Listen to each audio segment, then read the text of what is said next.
안녕하세요. 김상철 목사입니다. 오늘은 고린도전서 1장 18절 말씀을 통해 십자가와 가까이 있을 때라는 제목으로 새벽 묵상을 하도록 하겠습니다. 제가 본문을 읽겠습니다.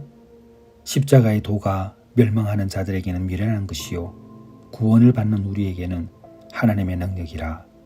아멘. 제가 2014년 제자 오카하눔이라는 영화를 감독할 때 옥 목사님의 설교를 참 많이 들었습니다. 너무나 은혜를 많이 받았죠. 특히 오카하눔 목사님의 설교를 보게 되면 십자가와 관련된 메시지가 거의 빠지지 않습니다. 그만큼 핵심을 전해주셨고 또 그 메시지 때문에 은혜 받은 사람들이 너무나 많았던 것이죠.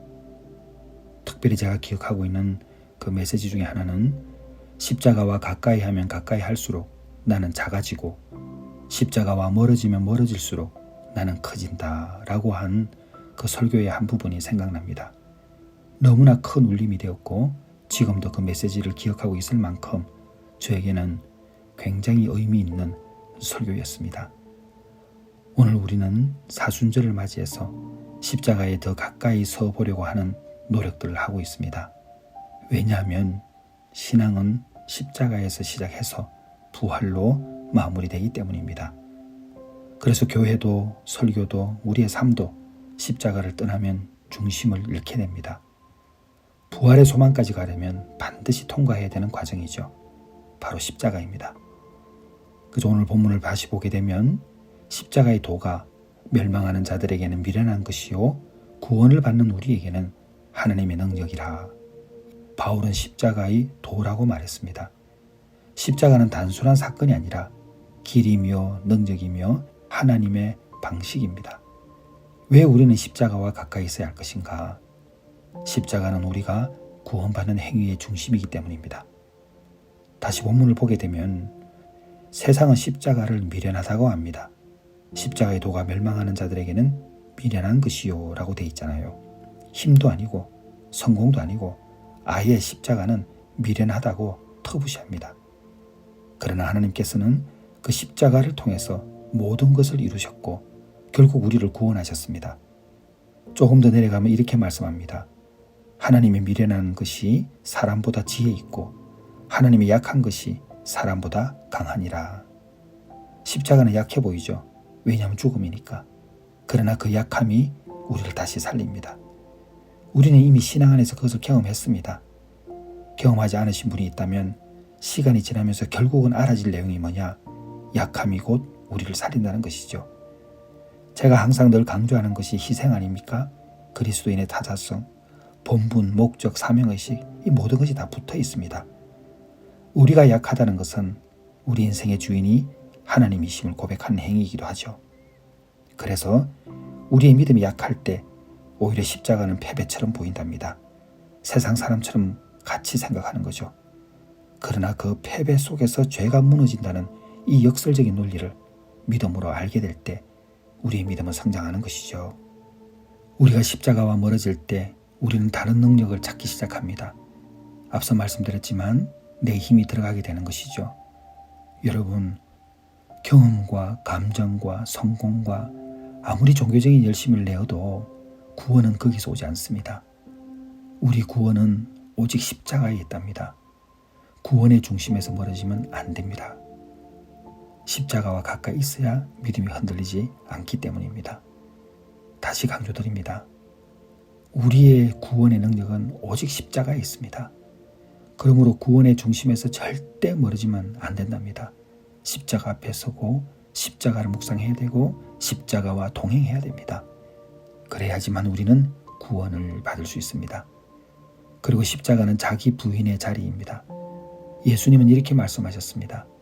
무리와 제자들을 불러 이르시되 누구든지 나를 따라오려거든 자기를 부인하고 자기 십자가를 지고 나를 따를 것이니라. 마가복음 8장 34절 말씀이죠. 자기를 부인하는 것이 십자가의 길입니다. 우리는 예수님을 따르면서도 여전히 자신을 붙잡고 싶어합니다.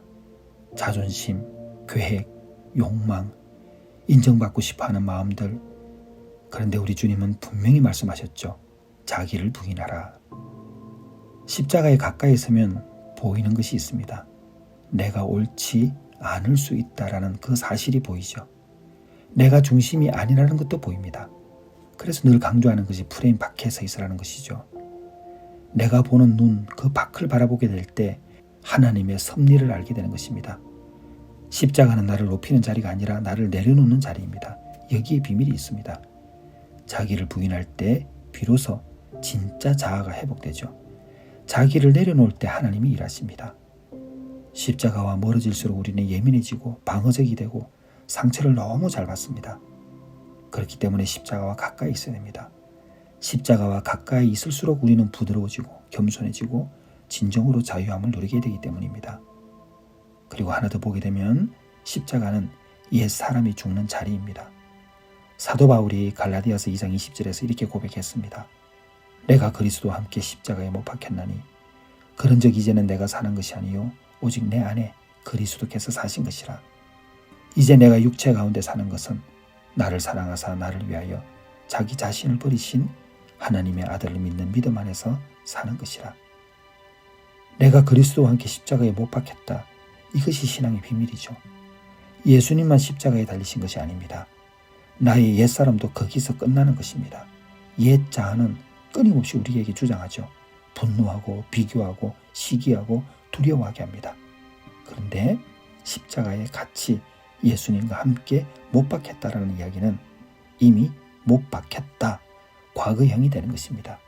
우리가 십자가와 가까이 있을 때 옛사람은 힘을 잃습니다. 십자가와 멀어질 때 옛사람은 다시 살아납니다.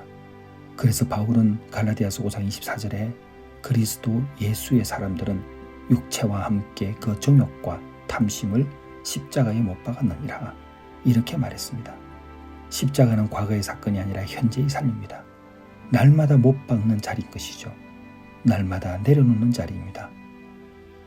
내가 사랑하는 교회 성도 여러분, 왜 우리는 십자가와 가까이 있어야 합니까? 십자가는 구원의 능력이고 십자가는 자기 부인의 자리이고 십자가는 옛사람이 죽는 자리이기 때문입니다. 그러므로 우리는 교회에 왜 다닙니까? 왜 우리는 십자가를 붙들어야 합니까? 신앙의 시작이자 끝이 십자가이고 그 십자가를 알 때만 부활의 소망을 갖게 되고 부활의 영광에 동참하는 것입니다. 십자가는 우리를 낮추지만 동시에 살립니다. 사순절 기간 동안에 십자가를 묵상하는 이유는 바로 여기에 있습니다. 나는 죽고 예수가 사는 그 믿음이 이 사순절 기간에 더욱더 견고해지시기를 주님의 이름으로 축원합니다. 기도하겠습니다. 하나님 아버지, 우리 내가 사랑하는 교회 성도들, 베들레헴 공동체 가족들 십자가에 가까이 서 있을 수 있도록 도와주시옵소서. 그곳에 능력이 있고 그곳에 자유가 있고 그곳에 생명이 있고 그곳에 부활의 소망이 있다는 것을 기억하게 하여 주옵소서. 예수님의 이름으로 기도드렸사옵나이다. 아멘.